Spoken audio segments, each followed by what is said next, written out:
So how did my solar do today with my new EG4 6000XPs? We're gonna be talking about that in this video. It's not gonna be the best solar day ever for my array. And I'll talk about my array and the size and all that stuff because I think my batteries were charged at like 1 or 2 o'clock because they weren't depleted that much last night because I wasn't running all night last night because I was trying to update the batteries. So let's talk about my solar array size. So basically I have a main array and that is about 12,740 watts. I call it a 12K array. You know, we call it 13, whatever you want to call it. And then my other array is 3,660 watts. So together that's 16,400 watts. So we're going to call it a 16K array, just to make it easy. With a 16K array, most of the time, most companies are gonna say, hey, multiply it by 5 to get your daily output throughout the year, what you can expect out of that system on a generally sunny day. And so that's gonna be 80 kilowatts. So we're gonna see if we met that today. And remember, it is December, the 18th, so basically gonna be the worst time of the year because the days are very short. So, you know, it's not gonna be like the summer where you can pull in well over that 5 hours of time, you know, calculated by the size of your array. All right, I'm gonna go ahead and show you the app. I'll pull it up and show it to you right here. And basically I got it recording. It's showing you what kind of output I got going out now. My battery's already down to 85% and it's only 710 because the sun's been down for a couple of hours already now. So we'll go back and see my yield today out of all 3 inverters and that 16 kilowatt array was 90.5 kilowatts. So, hey, that's pretty good in my opinion for December. And you gotta remember, at like 2 o'clock, my batteries are fully charged. I'll bring that up and show it to you here in a minute.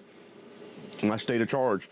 Once your charge gets up that high in the 90s, the inverters are gonna start backing down and the BMS and everything from the charge, gonna start slowing the charge down. And then when it gets up to 100, only solar that's gonna be coming in is off of your loads.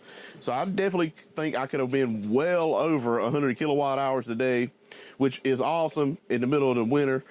And I still have another array to put up. I haven't even did that yet. Once I get that one, I definitely think I'll be able to run most of the time off grid.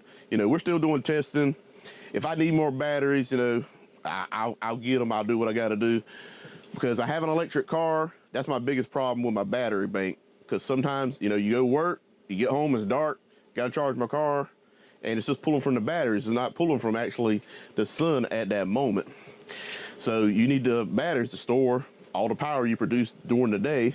And 85 kilowatts, you know, if I'm using a third of that or whatever to charge my car back, and it's cold nights or hot during the summer or whatever the case may be, using a lot of power, I might not have enough power to make it through the night because between 5 and midnight, during the winter is when I'm using most of my power.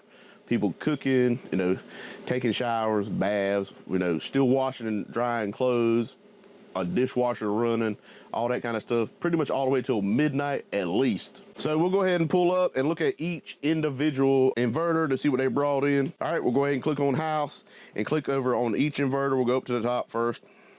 And the first inverter, and it's saying that this yield, it's just showing the yield for the week when you look on your phone. I'm pretty sure if I go on the computer, it'll tell me exactly the yield for today. All right, so down here on the bottom, solar production for the 18th. So for this inverter, it says for day 18, I produced 34.4 kilowatt hours with my first inverter here that basically has 14 panels going into it, 7 on each MPPT. And so that's a little over 6,000 watts on each one. So not bad for that one. Let's go check out the other ones. We'll go check out the one in the middle and go down to data and open that up again for this day. And that one produced, as you can see right there, 35.5 kilowatts for today. So a little more, you know, maybe one of them's getting a little bit of shade in the morning from the house next door and stuff like that, you know, has just a little bit of shading, and the other one's not in the shade at all. So, you know, that might be why there's like a little bit of a kilowatt difference. Not much, so pretty much the same thing. So both of those look like they're doing pretty good to me. Let's go ahead and pull up the third one, which only has 1 string on 1 MPPT. The other MPPT, that's where I'm gonna put my new array whenever I get it installed. But that is my tilt array. So my tilt array, let's see what it's done for today. So it's got 20.6 kilowatt hours for today. You know, it is a little more, the panels are a little more. The 12 panels are 3,660 watts.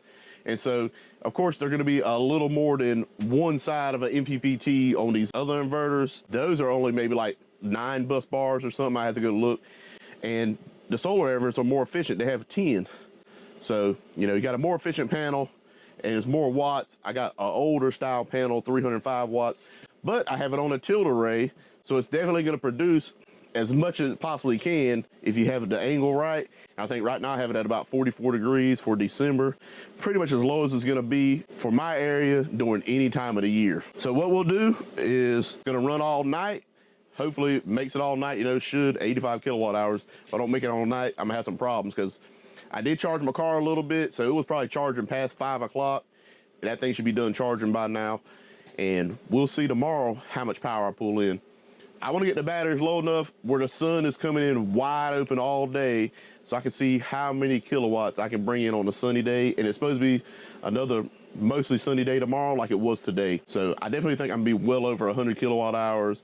So a 16 kilowatt array. What do you think I'm gonna pull in for tomorrow? I'm gonna put out another video for tomorrow and see how many kilowatt hours I put out. And let's see who picks the closest number. You know, I'm gonna say 105 kilowatt hours. That's what I'm gonna say. So today is the 18th, and I'll show you, you know, I'm not cheating, you know, December the 18th at night. And so we'll see December the 19th, how much power it pulls in, and who in the comments of this video is the closest. So I'll be putting this video out on the 19th. So you put it in there, and then on the 20th, we'll put the next one out, and we'll see who's the closest. And remember, I have all this stuff linked up down in the description if you're interested in any of this stuff. Hey, and if you like this kind of video, go ahead and hit that subscribe button, hit that like button, and thanks for watching.